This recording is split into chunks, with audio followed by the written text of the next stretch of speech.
Desapropriação, a intervenção do Estado na propriedade privada. A desapropriação é um dos instrumentos mais significativos que o Estado possui para intervir na propriedade privada. Trata-se de um procedimento administrativo que permite ao governo transformar compulsoriamente um bem pertencente a um particular em propriedade pública. Essa prática, embora muitas vezes necessária para atender ao interesse coletivo, é considerada uma das formas mais invasivas de intervenção estatal na propriedade, uma vez que resulta na perda do domínio sobre o bem expropriado. O caráter agressivo da desapropriação se deve ao fato de que ela implica a supressão do direito de propriedade, um dos direitos fundamentais garantidos pela Constituição Federal de 1988. No entanto, para que essa perda seja legitimada, a Constituição estabelece que a desapropriação deve ser acompanhada de uma indenização prévia, justa e em dinheiro.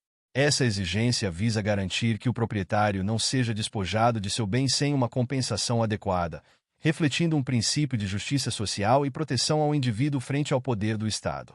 O procedimento de desapropriação é único em sua natureza jurídica, uma vez que se configura como um verdadeiro procedimento administrativo. Isso significa que o processo deve seguir regras e formalidades específicas, garantindo o direito ao contraditório e a ampla defesa ao proprietário expropriado. Essa proteção é fundamental para assegurar que o processo de desapropriação não se transforme em um instrumento de arbitrariedade, mas sim em um mecanismo de justiça e respeito aos direitos dos cidadãos.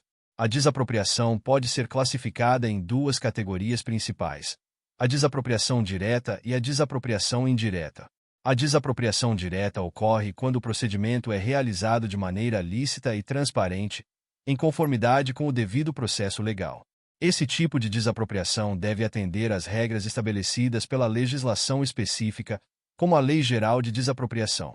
A observância dessas normas é crucial para garantir que o processo seja justo e equitativo, respeitando os direitos do proprietário.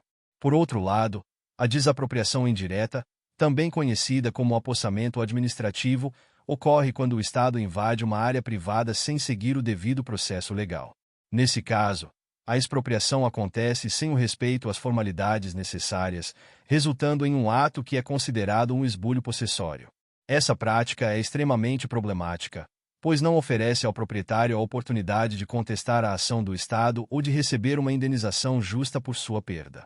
A desapropriação direta, por exigir um processo formal, é vista como um ato mais transparente e controlado, enquanto a desapropriação indireta pode gerar uma série de conflitos e disputas legais.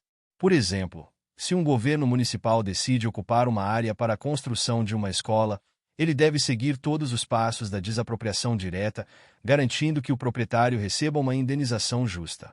No entanto, se o mesmo governo simplesmente invade a propriedade sem seguir o devido processo, isso pode levar a um desgaste nas relações entre o Estado e a população, além de possíveis ações judiciais. O papel da desapropriação na promoção do interesse público é indiscutível. Ela é frequentemente utilizada para viabilizar a construção de infraestruturas essenciais, como estradas, hospitais e escolas, que são fundamentais para o desenvolvimento social e econômico de uma região. Em muitos casos, a desapropriação se justifica pelo fato de que o bem expropriado será utilizado para fins que beneficiarão a coletividade, o que legitima a intervenção do Estado. Um exemplo prático da desapropriação é a construção de uma rodovia que exige a ocupação de terrenos particulares. Para que a obra possa ser realizada, o governo deve desapropriar as áreas necessárias, seguindo todos os trâmites legais. Nesse caso, os proprietários dos terrenos são informados sobre a desapropriação e recebem a devida indenização antes que a obra seja iniciada. Esse processo é essencial para evitar conflitos e garantir que todos os direitos dos proprietários sejam respeitados. Outro ponto importante a ser considerado é a avaliação da indenização a ser paga ao expropriado. O valor da indenização deve ser justo e corresponder ao valor de mercado do bem expropriado, levando em conta fatores como a localização, as características do imóvel e sua utilização. A avaliação deve ser realizada de forma imparcial e transparente, preferencialmente por meio de um laudo técnico que comprove o valor do bem. Isso é fundamental para evitar que o Estado se aproprie de bens de maneira injusta, minimizando os direitos dos cidadãos. A desapropriação, embora muitas vezes necessária, pode suscitar polêmicas e resistência por parte dos proprietários. Muitas vezes, os expropriados podem se sentir injustiçados, especialmente se considerarem que o valor da indenização não corresponde ao valor real do bem ou se a desapropriação for vista como desnecessária. Essa insatisfação pode levar a um aumento das tensões sociais e a movimentos de contestação contra o Estado, o que reforça a necessidade de um processo claro e justo. Ademais, a desapropriação também pode ter impactos sociais e econômicos significativos. A perda de propriedade pode desestabilizar a vida de famílias e comunidades, especialmente em casos em que a propriedade expropriada é a única fonte de renda ou de moradia. Portanto, é crucial que o Estado não apenas garanta a indenização, mas também promova políticas de apoio para aqueles que são afetados pela desapropriação, ajudando-os a encontrar alternativas para minimizar os danos causados. Por fim, a desapropriação é um instrumento poderoso que, se utilizado corretamente, pode promover o bem-estar coletivo e o desenvolvimento social.